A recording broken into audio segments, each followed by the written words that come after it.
Om Swastiastu.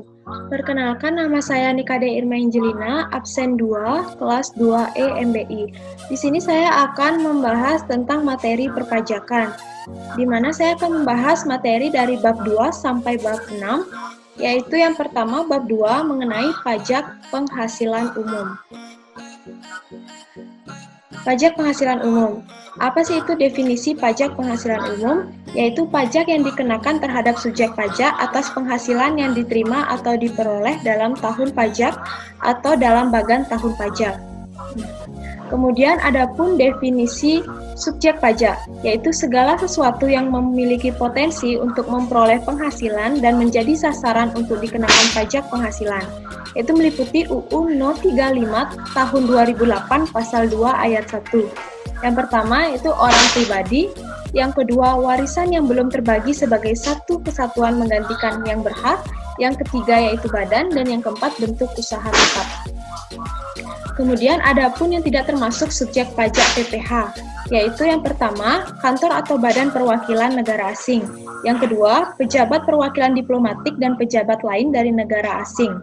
Yang ketiga, organisasi internasional. Yang keempat, pejabat organisasi internasional. Kemudian, adapun objek pajak penghasilan.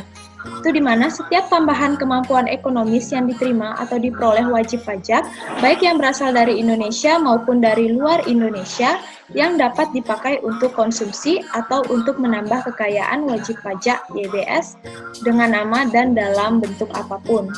Adapun pengelompokan penghasilan, yaitu yang pertama, penghasilan dari pekerjaan dalam hubungan kerja dan pekerjaan bebas. Yang kedua, penghasilan dari usaha dan kegiatan. Yang ketiga, penghasilan dari modal. Dan yang keempat, penghasilan lain-lain seperti pembebasan hutang dan hadiah. Kemudian, adapun pengecualian objek pajak, yaitu bantuan atau sumbangan termasuk zakat yang diterima Badan Amil Zakat yang telah disahkan oleh pemerintah. Lanjut, ada harta hibahan yang diterima oleh keluarga sedarah dalam garis keturunan lurus 1 derajat, dan warisan dan lain-lain.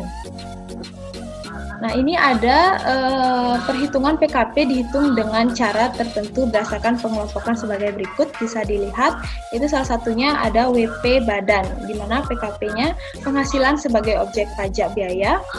Kemudian ada WP orang pribadi yang menyelenggarakan pembukuan, itu PKP penghasilan neto min PTKP. Kemudian adapun saya akan membahas materi dari bab 3 mengenai pajak penghasilan umum pasal 21 dan 26, yaitu definisi pajak PPh pasal 21 adalah pajak atas penghasilan berupa gaji, upah, honor, tunjangan, dan pembayaran lain dengan nama dan dalam bentuk apapun sehubungan dengan pekerjaan atau jabatan, jasa, dan kegiatan yang dilakukan oleh orang pribadi. Kemudian adapun definisi pajak PPh pasal 26 adalah pajak penghasilan atas penghasilan yang diterima atau diperoleh wajib pajak luar negeri dari Indonesia selain penghasilan usaha yang diperoleh melalui BUT di Indonesia.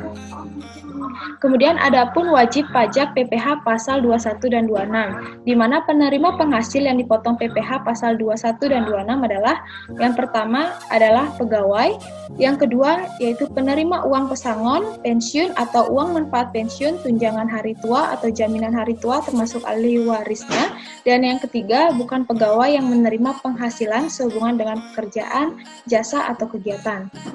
Kemudian adapun bukan wajib pajak pasal 21 dan 26. Adapun pejabat perwakilan diplomatik dan konsulat atau pejabat lain dan negara asing. Kemudian pejabat perwakilan organisasi internasional yang ditetapkan dengan keputusan Menteri Keuangan dengan syarat bukan warga negara Indonesia dan tidak menjalankan usaha atau kegiatan atau pekerjaan lain untuk memperoleh penghasilan dari Indonesia. Kemudian adapun pemotong pajak PPh pasal 21 dan 26, yang dimana yang pertama pemberi kerja yang terdiri dari orang pribadi dan badan, baik pusat maupun cabang. Yang kedua yaitu bendaharawan atau pemegang kas pemerintahan, dan yang ketiga dana pensiun, badan penyelenggara jaminan sosial tenaga kerja, dan badan-badan lain.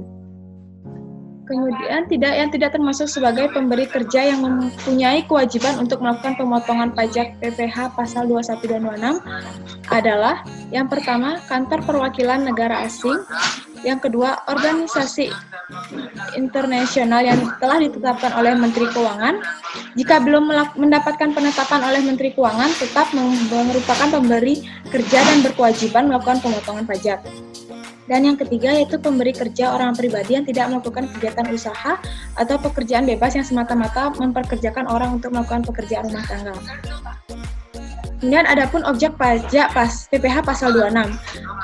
Penghasilan yang dipotong pajak penghasilan pasal 26 terhadap wajib pajak luar negeri di Indonesia adalah meliputi penghasilan berikut. Yang pertama yaitu penghasilan yang diterima atau diperoleh pegawai tetap, baik berupa penghasilan teratur maupun tidak teratur. Yang kedua yaitu penghasilan yang diterima atau diperoleh penerima pensiun secara teratur, berupa uang pensiun atau penghasilan sejenisnya.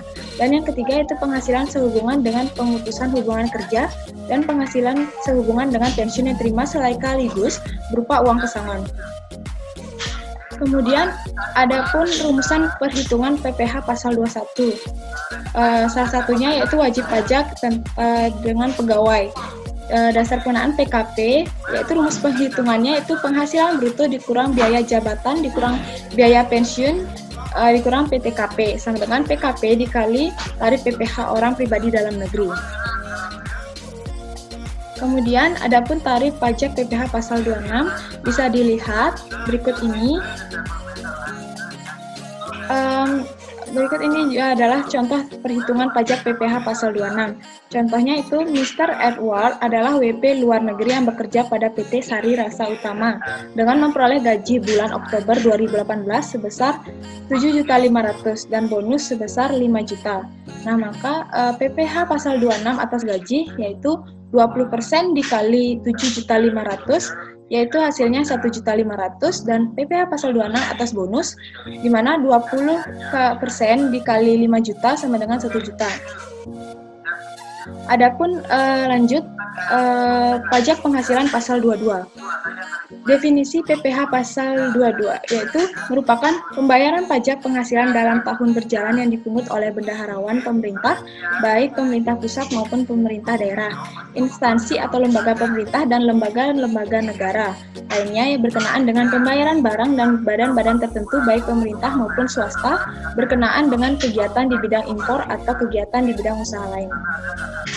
Pengelompokan PPh pasal 22 yaitu dilakukan melalui pemotongan dan dapat dibagi menjadi 3 kelompok yaitu yang pertama PPh pasal 22 bendaharawan pemerintah pusat atau daerah dan BUMN atau BUMD.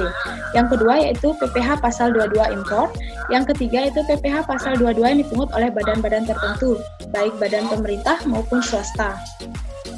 Kemudian lanjut objek pajak PPh pasal 22 yang dimana ada impor barang, pembayaran atas pembelian barang yang dilakukan oleh BUMN atau BUMD, pembayaran atas pembelian barang yang dilakukan oleh Direktorat Jenderal Anggaran Bendaharawan, yaitu ada lagi seperti penjualan hasil produksi di dalam negeri yang dilakukan oleh badan usaha yang bergerak di bidang industri atau dan lain-lain. Kemudian adapun tarif pajak PPh pasal 22 yang dimana besarnya pungutan PPh pasal 22 atas pembelian barang oleh Direktorat Jenderal Anggaran, Bendaharawan Pemerintah Pusat dan Daerah, BUMD atau BUMN, BI, BPPN, Telkom, PLN, Indosat, dan lain-lain. Itu adalah sebesar 1,5% dari harga pembelian. PPh pasal 22 terutang dan dipungut pada saat pembayaran. Dikecualikan dari pungutan PPh pasal 22 adalah yang pertama yaitu pembayaran atas penyerahan barang yang meliputi jumlah kurang dari 2 juta. Yang kedua pembayaran untuk pembelian bahan bakar minyak, listrik, gas, air minum atau PDAM dan benda-benda pos. Dan yang ketiga yaitu pembayaran atau pencairan dana jaring pengaman sosial oleh kantor perbendaharaan dan kas negara. Kemudian berikut ini adalah contoh perhitungan pajak PPh pasal 22. Bisa dilihat yaitu PT Karya Makmur mengimpor sapi dari Selandia Baru senilai $500 dengan biaya asuransi sebesar $30.000 dan biaya angkut sebesar $80.000.